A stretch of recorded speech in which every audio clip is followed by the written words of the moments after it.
Assalamualaikum warahmatullahi wabarakatuh. Ila hadratin Nabi Mustafa Muhammadin sallallahu alaihi wasallam wa alihi wa ashabihi wa ahli baitin kiram.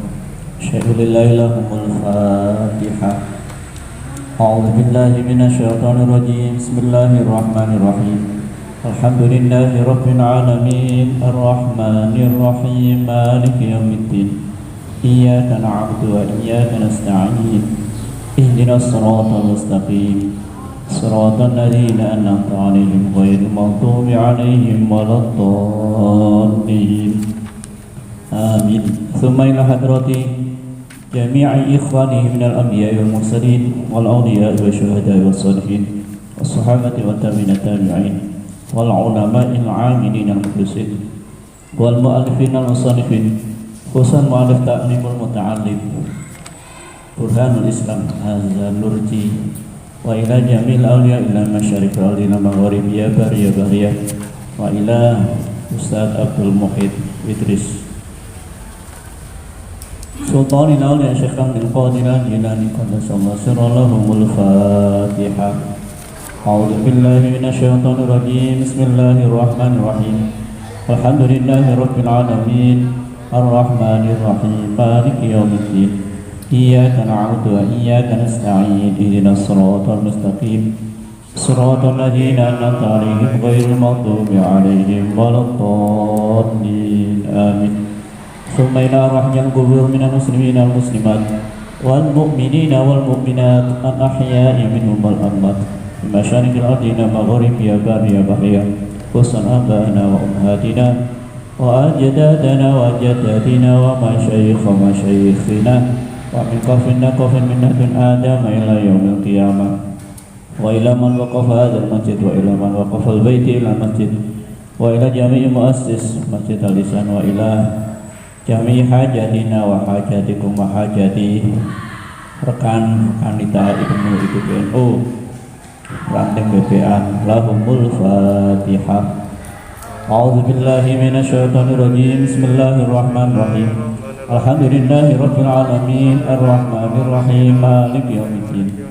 Iyyaka na'budu wa iyyaka nasta'in. Ihdinas siratal mustaqim. Siratal ladzina an'amta 'alaihim ghairil maghdubi 'alaihim waladdallin. Amin.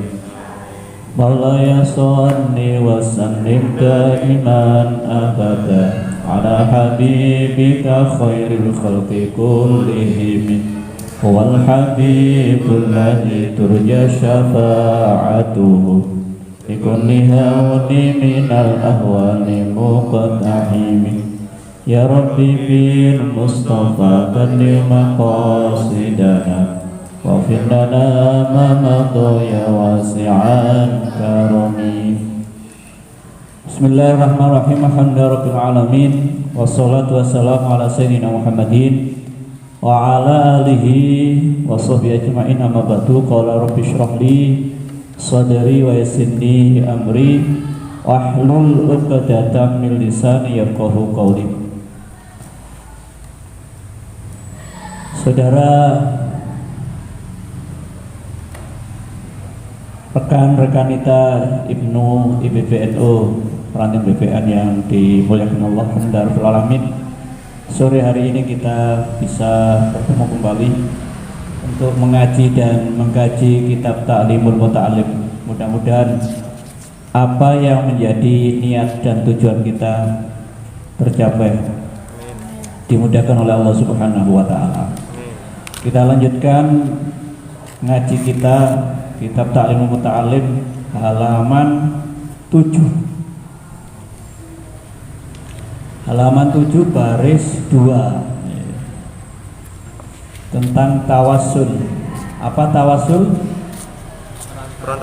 Perantara. Jadi kalau ingin mencari teman dekat apa teman biasa? Harus ada perantaranya. Siapa itu? Obat apa itu?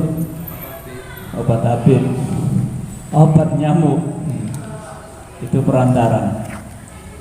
Bismillahirrahmanirrahim. Qala al-musannif rahimahullahu ta'ala wa nafa'na bihi wa bi ulumihi wa amadana fi asrarihi wa a'ada alaina min barakatihi fid dharain.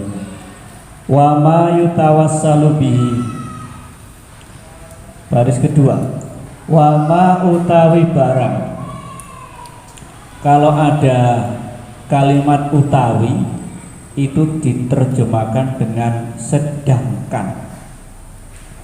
Wa ma utawi barang, sedangkan sesuatu atau barang yutawassalu kang digawe lantaran, yang dibuat perantara opo bihi barang. Untuk apa? Ila iqamatil wajibi, maring nindakake perkara wajib. Apa nindakake? Melakukan atau mendirikan. Apa bedanya mendirikan dan melakukan?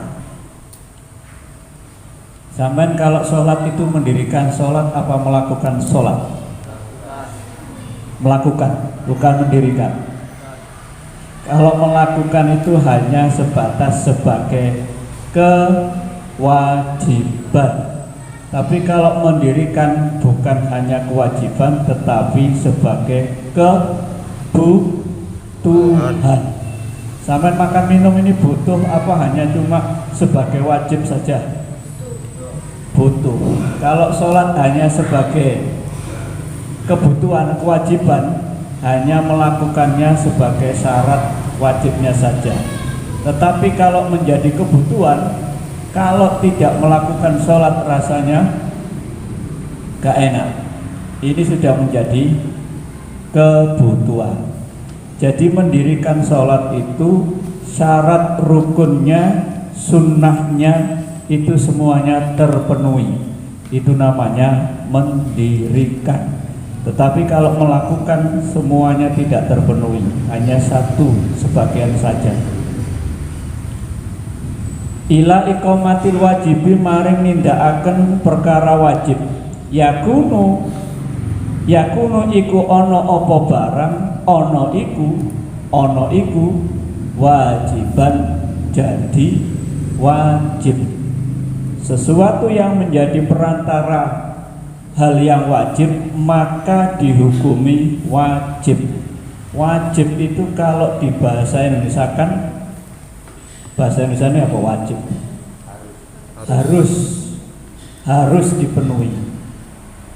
Wa kadzalika lan kaya mengkono perkarane salat, seperti yang ada di dalam salat, sesuatu yang wajib akan dihukumi wajib, keharusan, maka seperti juga fisaumi ing dalam bab poso, wazakati dan bab zakat. Jadi poso itu juga ada syarat wajibnya, poso, zakat juga ada ketentuan syarat wajibnya, siapa yang mengeluarkan zakat, siapa yang diberi zakat, ada ketentuan.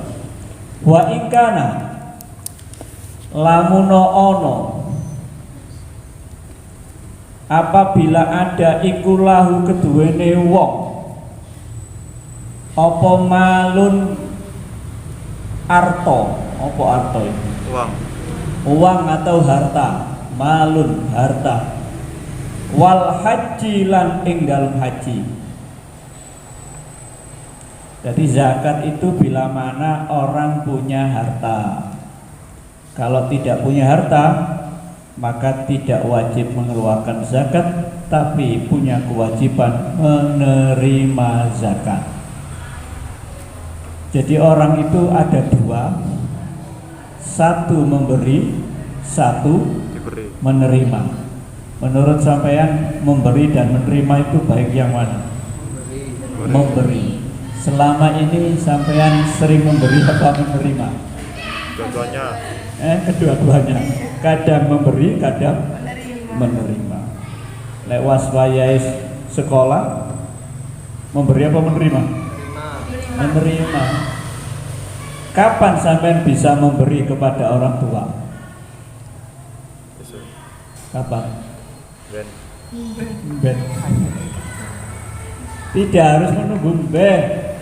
Memberi itu tidak harus uang, memberi kebahagiaan, itu termasuk memberi. Wal haji, dan orang yang melakukan haji itu sama ada syarat dan kewajiban. In wajaba, lamun wajib apa haji alaihi ing atase wong. Jadi kalau tahun ini, tahun kemarin tidak ada ibadah haji, memang syaratnya ibadah haji adalah sebagian perjalanannya harus aman dan nyaman. Kalau perjalanannya tidak aman, tidak nyaman, maka tidak ada kewajiban keharusan haji, walaupun punya uang, walaupun badannya sehat. Tetapi perjalanan tidak aman dan tidak nyaman, maka tidak ada kewajiban. Yang kedua, kewajiban orang haji itu hanya wajib sekali selama dia masih hidup. Selama masih hidup. Tetapi ada orang yang ibadah seperti pahalanya ibadah haji. Apa itu? Sampai nggak ada duit, iso ngelakoni ibadah koyok pahalanya ibadah haji. Apa itu? Sholat duha. Sholat duha waktunya setelah sampai sholat subuh, tidak pergi atau pulang ke rumah sampai menjelang waktunya duha. Iso enggak ya men? Mari subuh gak boleh sampai waktunya sholat duha. Ya kira-kira jam 6 lebih 15 menit atau lebih 30 menit. Subuhnya jam piro? Jam 4 sampai jam 6 lebih 15 menit. Apakah bisa? Kalau ada kemampuan pasti bisa. Panjenenganipun Kiai Soleh Qasim almarhum itu selama 3 tahun tidak pernah telat melaksanakan sholat duha, mulai dari subuh sampai menjelang duha. Beliaunya tidak pulang ke rumah, tidak pulang ke rumah. Yang kedua, pahalanya seperti ibadah haji dan umroh adalah sholat Jumat selama 40 hari, tidak pernah telat di saat imam sedang melaksanakan takbiratul ihram. Gak tahu telat selama 40 dino.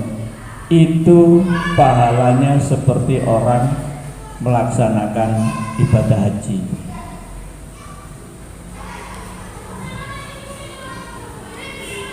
Wa kadzalika, lan kaya mengkono salat, zakat, poso, haji, seperti ibadah-ibadah yang lainnya, ada ketentuan, ada perantara, yaitu fil buyui ing dalem apa buyui, piro-piro adol tuku. Apa adol tuku? Jual beli. Ada menjual, ada pembeli. Dengan syarat ingkana lamun ono sopo muslim iku yatajiru dagang sopo muslim. Sampean punya cita-cita apa ini? Pedagang, apa petani, apa yang lainnya? Tergantung di mana kita bertempat tinggal. Tergantung. Yang penting sampean harus tahu ilmunya. Jadi ilmunya berdagang itu bagaimana? Ada penjual, ada pembeli. Kalau Rasulullah berdagang sesuai dengan keadaan barangnya. Kalau barangnya itu cacat, rusak, di mana kerusakan itu, maka Rasulullah menunjukkan kerusakan itu, bukan bukan malah menutupinya. Bapak Ibu kalau mau membeli ini, kain ini harganya sekian karena di sebelah pojok ada jahitan yang muncul robek sedikit, maka harganya seperti ini. Kalau mau silakan dibeli. Apakah boleh ditawar? Boleh. Seperti itu kalau jual beli. Tidak merugikan penjual, tidak merugikan pembeli. Jadi harga itu sudah ada ketentuannya. Kalau di sana 1.000, di sini bolehkah menjual 1.500? Boleh. Tetapi pembelinya juga sama relanya, tidak merasa dirugikan.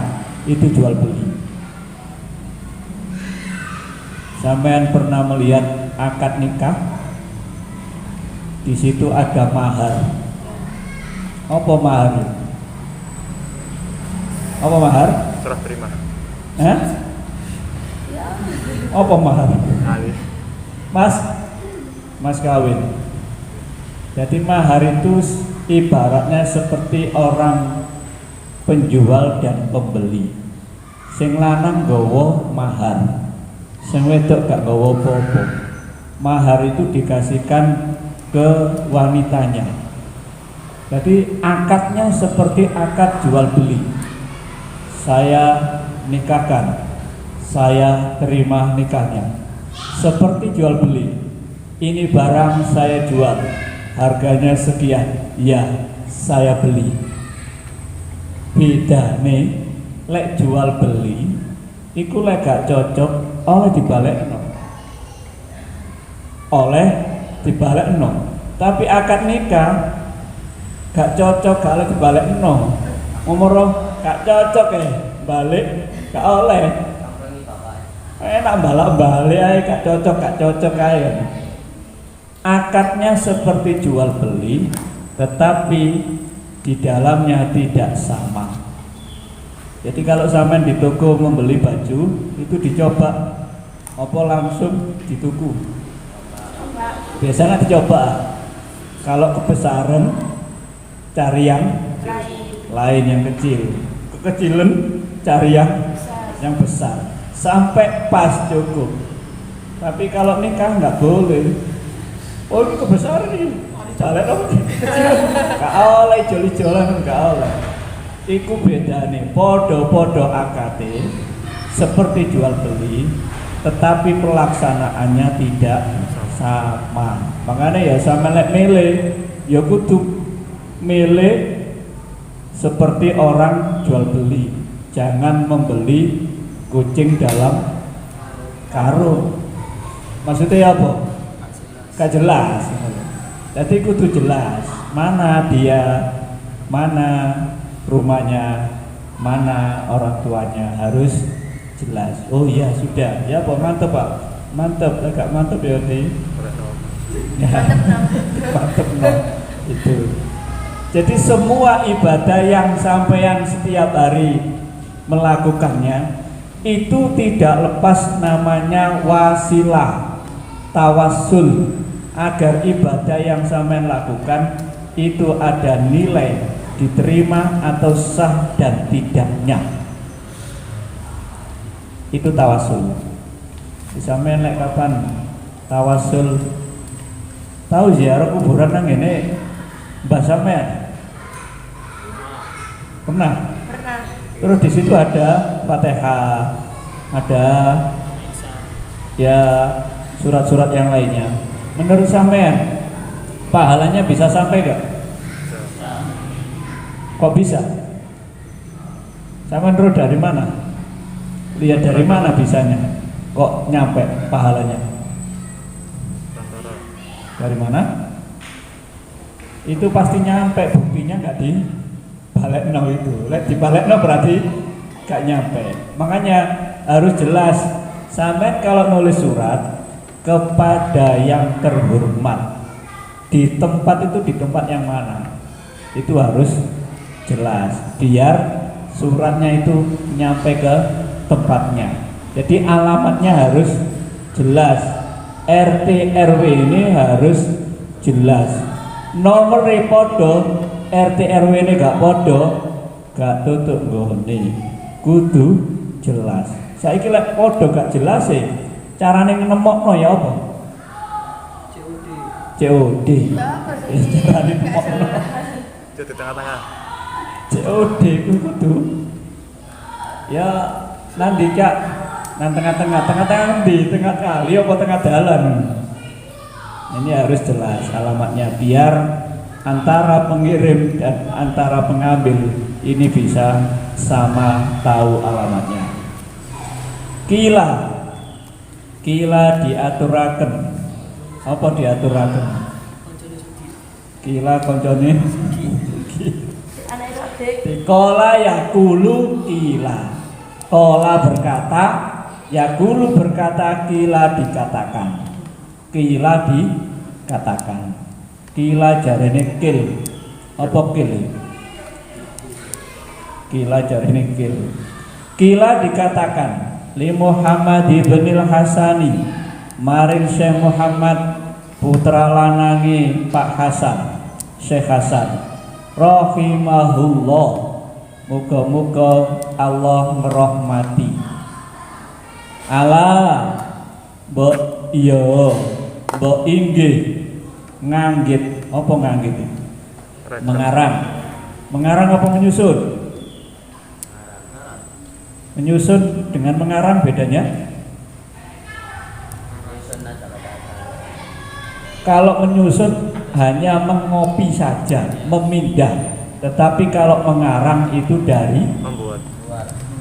dari pikirannya yang keluar. Jadi musonef, ada mu'alif. Mu'alif itu penyusun, musonef itu pengarang.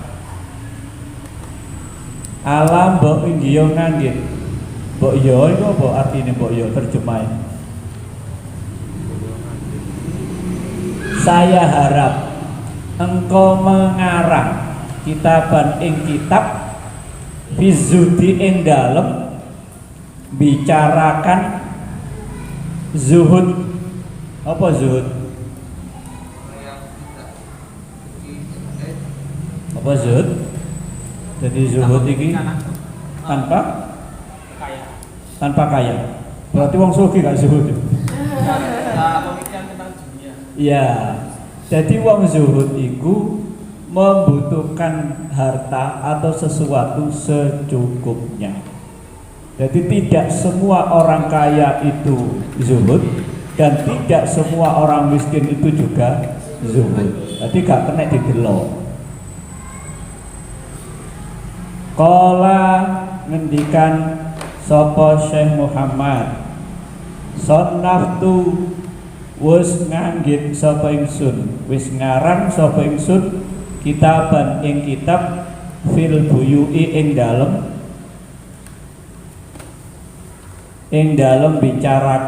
bicarane adol tinuku. Sudah saya karang dan sudah saya bicarakan tentang bab jual beli, yakni ngarepake sapa Syekh Muhammad menegaskan az-zahidu utawi kang aran wong kang topo. Apa topo iki?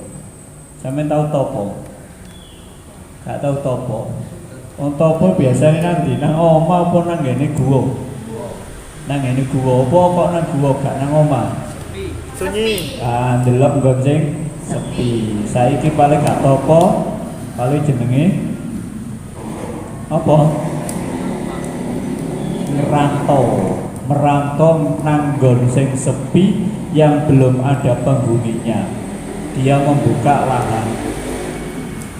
Jadi zahid itu yaiku wong yataharrozu kang ngreksa sapa wong yang menjaga sapa wong anis syubhati saking pira-pira syubhat. Perkara syubhat. Apa syubhat? Syubhat itu perkara yang remang-remang, tidak jelas. Jadi bukan halal, bukan haram, di tengah-tengahnya syubhat. Wal makruhati lan pira-pira perkara sing makruh. Apa makruh?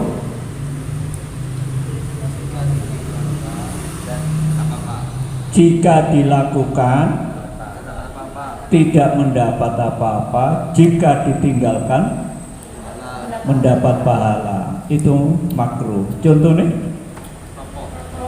rokok. Lek rokokan oleh tak makruh. Mangan pete? Makruh. Apa mangan pete kok makruh? Ambune. Ambune. Ambune soalnya liyane sing mambu apa iki ning? Lho iki lek gak duwe ngene gak enak. Tapi ambune ning. Nah itu ambune ning.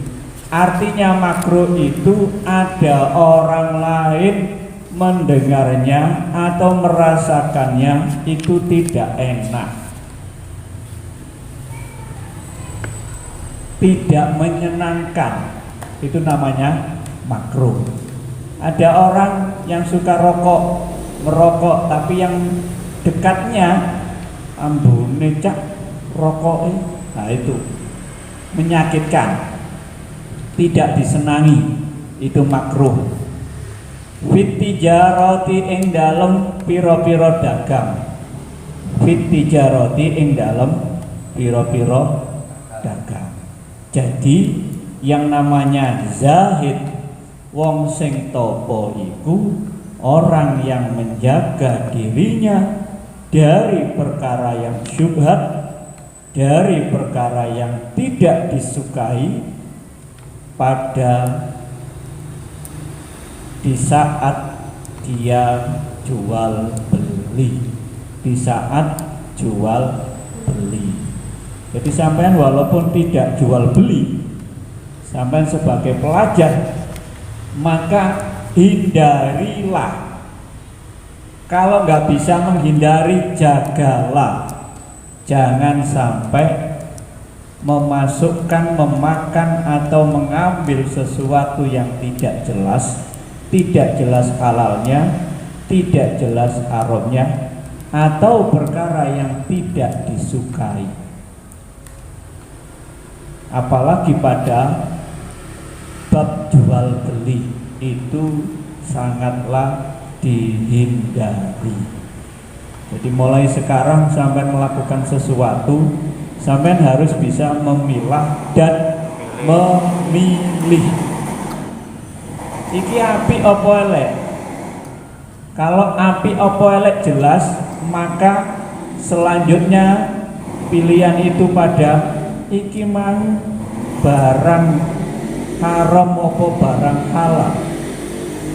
Kenapa dari situ? Kalau barang itu sudah haram masuk ke dalam perut, maka akan menjadi daging.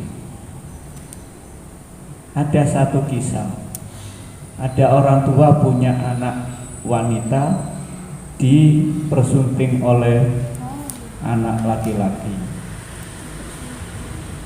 Orang tuanya perempuan ini pesan kepada calon suaminya, "Nak, mohon maaf, ini sudah sah menjadi istri sampean anak saya. Tapi saya minta satu hal, jangan engkau apa bahasanya ini, pergauli anak saya selama 41 hari. Jadi mari rabi petang puluh siji dino gak lapo. Menurut sampean gak lapo ini. Gak lapo. Opo gak lapo. Di dalam perut wanita yang notabene itu tidak menyeleksi apa yang masuk di dalamnya, maka menurut orang tuanya, agar di dalam perut atau rahim itu bersih, maka selama 41 hari tidak diperkenankan untuk dipergauli. Opo? Seperti orang menanam padi, kalau tanahnya itu subur, maka yang tumbuh adalah padi. Ana wong nanam padi tapi sing cukul suket. Apa kok sing cukul suket? Soalnya tanahnya gak subur. Jadi wanita itu diibaratkan sebagai tanaman, dan laki-laki sebagai penyocok tanaman. Jadi kalau tanahnya itu subur, maka hasilnya akan subur, akan bersih. Maka disinilah keutamaan menjaga hal yang syubhat dan hal yang makruh. Yang syubhat saja dijaga, yang makruh saja dijaga, apalagi yang haram. Jadi ini yang sampean perlukan. Jadi sampean belajar agar mendapatkan ilmu yang bermanfaat. Hati-hati di dalam menggunakan sesuatu. Contoh pulpen ya. Pulpen wong ora sampean gatik ngomong nyile ya, ning nyile Mbak, gatik ngono-ngonoan langsung ae. Itu kan sepele. Tetapi kalau yang punya pulpen atau pensil itu tadi tidak ridho, maka hal yang sampai lakukan juga tidak ada manfaatnya. Jadi hal sepele. Jadi izin Pak ya, Mas, nyile Mas ya. Nah, kadek nyile-nyilean Mas njaluk Mas yo. Mas njaluk yo. Jadi itu ada antara yang memberi dan yang meminta, saling ada antarodin, saling ridho. Mas, njaluk ya. Titik ae. Ya wis, titik ae pira-pira wawine akeh. Titik tapi gawine akeh. Kalau diridhoi oleh yang punya, tidak ada masalah. Ini perkara yang sepele yang menjadikan sampean nanti ke depan menjadi orang yang terpandang. Ini menjaga. Itu zahid. Orang yang zuhud adalah menjaga dari perkara yang syubhat, perkara yang tidak jelas haramnya, tidak jelas halalnya, dan perkara yang makruh, yaitu perkara yang dibenci oleh Allah. Demikian. Ada yang ditanyakan, silakan. Halaman 8 yang atas, wa kadzalika. Silakan yang mau bertanya, boleh bab ini, boleh bab yang lainnya. Monggo.